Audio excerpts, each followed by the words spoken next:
ভারতীয় ফুটবলে আপাতত ছুটির পালা শেষ, এবার অনুশীলন শুরু হওয়ার পালা।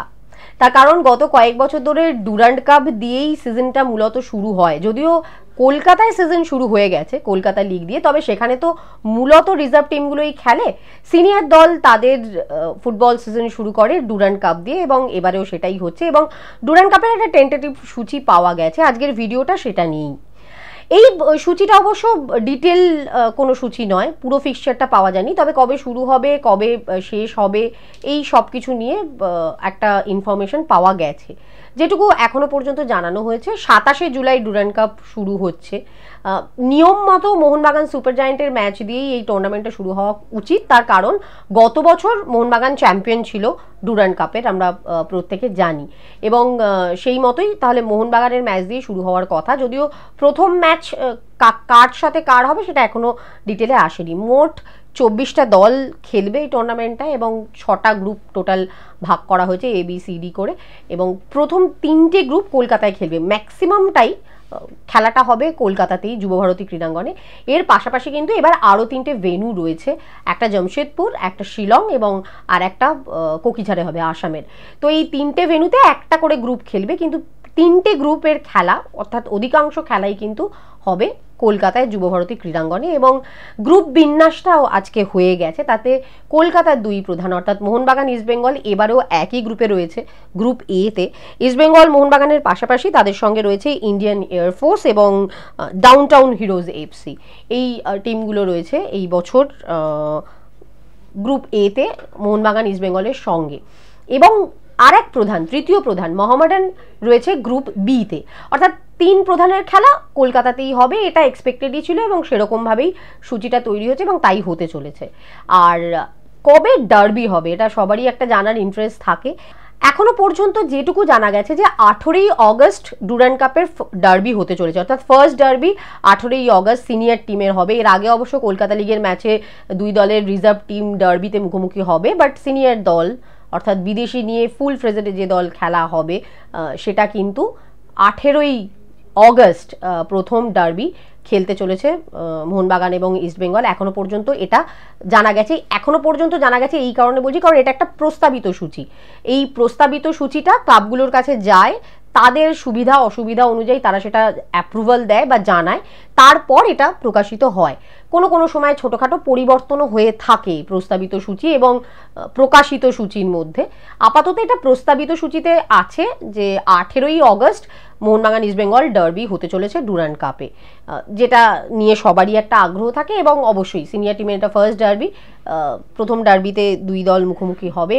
গত কয়েক বছর ধরেই ডুরান্ড কাপে এই ডার্বিটা হচ্ছে এবং এই প্রথম ডার্বি ডুরান্ড কাপেরই হচ্ছে, এবারেও সেটাই হবে এবং সেটা 18ই অগস্ট এখনো পর্যন্ত যেটুকু জানা যাচ্ছে।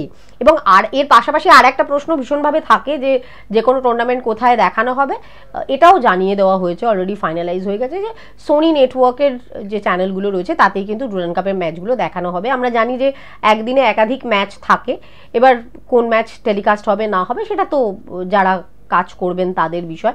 একাধিক ম্যাচ হলে একাধিক চ্যানেলে অনেক সময় দেখানো হয়, তো সেই মতোই প্ল্যান করা হয়েছে। এবার ডুরান্ড কাপ এমন একটা টুর্নামেন্ট যেখানে আমরা জানি ISL আই লিগের সব মিলিয়ে টিম এখানে পার্টিসিপেট করে এবং অবশ্যই সেনাবাহিনীর একাধিক টিম থাকে, ফলত একটা হিউজ টুর্নামেন্ট, 24টা টিম নিয়ে টুর্নামেন্টটা হয়, যেটা আর আমাদের এখানে আর কোনো টুর্নামেন্টে এরকম একটা এতগুলো পার্টিসিপেশন দেখা যায় না, যে কারণে অবশ্যই এই টুর্নামেন্টটার একটা স্পেশাল জায়গা রয়েছে সবার কাছে। এবং এটা 133তম ডুরান্ড কাপ হতে চলেছে, ওল্ডেস্ট টুর্নামেন্ট, সেটাও একটা প্রেস্টিজিয়াস ব্যাপার। এগুলো মোটামুটি সবারই জানা, বাট এই বছর এখনো পর্যন্ত যেটা জেনেছি যে 27 তারিখ শুরু হচ্ছে, 18 তারিখ ডার্বি হতে পারে 18ই অগস্ট, এবং 31শে অগস্ট কিন্তু ফাইনাল ডুরান্ড কাপের, এবং 27 তারিখেই ডুরান্ড কাপটা চলবে। ট্রফি ট্যুর যেটা হয় সেটা হয় 27 তারিখে, ডুরান্ড কাপটা চলে আসার কথা কলকাতাতে। এবার ন্যাচারালি আর একটা প্রশ্ন এর পরেই ওঠে, সেটা হচ্ছে যে ডার্বিতে কি দুই টিম তাদের পূর্ণ শক্তি নিয়ে নামবে? কারণ এই মুহূর্তে আমরা যদি সিচুয়েশনের দিকে তাকাই তাহলে ইস্টবেঙ্গল কিন্তু মোটামুটি প্রস্তুতি শুরু করে দিতে চলেছে। এখনো পর্যন্ত এই ভিডিওটা যখন শ্যুট করছি তখনও জানি না যে অফিসিয়ালি তাদের প্র্যাকটিস কবে থেকে সিনিয়র টিমে শুরু হবে, সেটা অ্যানাউন্স হয়নি। কিন্তু অলরেডি কার্লোস কোয়াদ্রাত শহরে চলে এসেছেন, ক্লেটন সিলভা, সাউল ক্রেসপো দুই বিদেশি শহরে চলে এসেছেন। ফলত অনুশীলন শুরু হয়ে যাবে এবং ডুরান্ড কাপের মেশানো একটা দলই খেলবে, কারণ পুরোপুরি সিনিয়র দল শুধু যে খেলা এমনটা তো না, সব দলেরই কিন্তু রিজার্ভ টিম যাদের রয়েছে তাদের রিজার্ভ টিমগুলো এই টিমের সাথে মেশানো থাকে, কারণ দল তৈরির সময় সেটাকে দেখে নেন কোচেরা। এবার যদি মোহনবাগানের দিকে তাকাই তাহলে শুরুতেই কিন্তু মোহনবাগান এই কথাটা শোনা গেছিল যে ডুরান্ড কাপে হয়তো তারা রিজার্ভ টিম খেলাবে, যেরকম কলকাতা লিগে খেলাচ্ছে। বাট যদি আমি ট্রেন্ড ফলো করি তাহলে এটা ডেফিনেটলি মাথায় রাখতে হবে যে যখন প্রথম দিকে দু একটা ম্যাচ রিজার্ভ টিম খেললেও যখন পিকে পৌঁছায় বা যখন ডার্বি আসে তখন কিন্তু অতীতে দেখা গেছে যে সিনিয়র টিমই খেলেছে ডুরান্ড কাপের ডার্বিতেও, মোহনবাগান ইস্ট বেঙ্গল দুই দলেরই। এবার হোসে মলিনা এখনো পর্যন্ত এসে পৌঁছায়নি। গতকালও আমরা একটা ভিডিও বানিয়েছিলাম, বলেছিলাম, এবং এখনো পর্যন্ত সেটুকুই খবর আছে যে 28শে জুলাই হোসে মলিনা শহরে পা রাখবেন। এবার যদি 27শে জুলাই মোহনবাগানের ম্যাচ দিয়ে ডুরান্ড কাপ শুরু হয়, যেটা হওয়ার সম্ভাবনাই বেশি কারণ গতবারে চ্যাম্পিয়ন মোহনবাগান, তাহলে কিন্তু প্রথম ম্যাচের ডাগ আউটে থাকবেন না মলিনা।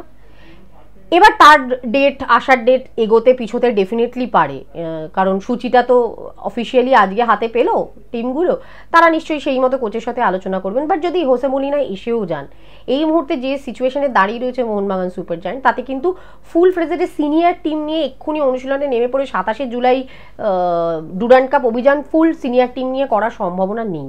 এটা করতে গেলে আর একটু সময় লাগবে, এবং আমার ধারণা যেটা গত কয়েক বছর ধরে হয়েছে যে রিজার্ভ টিম দিয়েই শুরু করবে এবং তারপর আস্তে আস্তে সিনিয়র টিমের কিছু কিছু ফুটবলার এবং বিদেশিদের রেজিস্ট্রেশন করানো হবে। এবার বা এরকমও হতে পারে যে রিজার্ভ টিমের সাথে বিদেশিদের রেজিস্ট্রেশন করিয়ে তাদের দেখে নেওয়া হলো, তাদের খেলিয়ে নেওয়া হলো, সেটারও একটা সম্ভাবনা রয়েছে, সেটার একটা চান্স রয়েছে, করতে পারবে আর কি, সুযোগ রয়েছে সেটা করার। তো সেটাও ডেফিনেটলি করা যেতে পারে, যেটা লাস্ট ইয়ার আমরা দেখেছিলাম। কিন্তু আমি যদি ট্রেন্ড ফলো করি, আমার ধারণা যে অন্ততপক্ষে ডার্বির আগে ফুল টিম খেলিয়েই কিন্তু দেখে নেবে দুই দল, কারণ সবসময় ডুরান্ড কাপকে সমস্ত কোচেরা, আইএসএল এর বিশেষ করে সমস্ত টিম বা আই লিগের যে কোচেরা, তারা কিন্তু প্রত্যেকে ডুরান্ড কাপটাকে একটা ভালো প্রি সিজন হিসেবে দেখেন এবং প্রি সিজন টুর্নামেন্ট হিসেবেই তারা এটাকে খেলেন এবং টিম তৈরিতে এটা খুব হেল্প করে যে কারণে। তো সেই জায়গা থেকে এটা এক্সপেক্ট করাই যায় যে যদি 18ই অগস্ট ডার্বি হয় তাহলে কিন্তু অন্তত ডার্বিতে সিনিয়র দলের অধিকাংশ ফুটবলারকে নিয়েই দুই প্রধান নামবে, এটা মোটামুটি ধরে রাখতে পারেন, যদিও এর কোনো ঘোষণা এখনো পর্যন্ত আমাদের কাছে নেই। বাট এটা এক্সপেক্টেড এবং ওই যে বললাম ট্রেন্ড, আগে এটাই দেখা গেছে। বাট অন্তত মোহনবাগানের দিকে যদি আমরা দেখি, শুরুটা ডুরান্ড কাপের কিন্তু রিজার্ভ টিমকে দিয়েই হবে। এই ভিডিওটা এই পর্যন্তই রয়েছে ইনফরমেশন দেওয়ার মতো।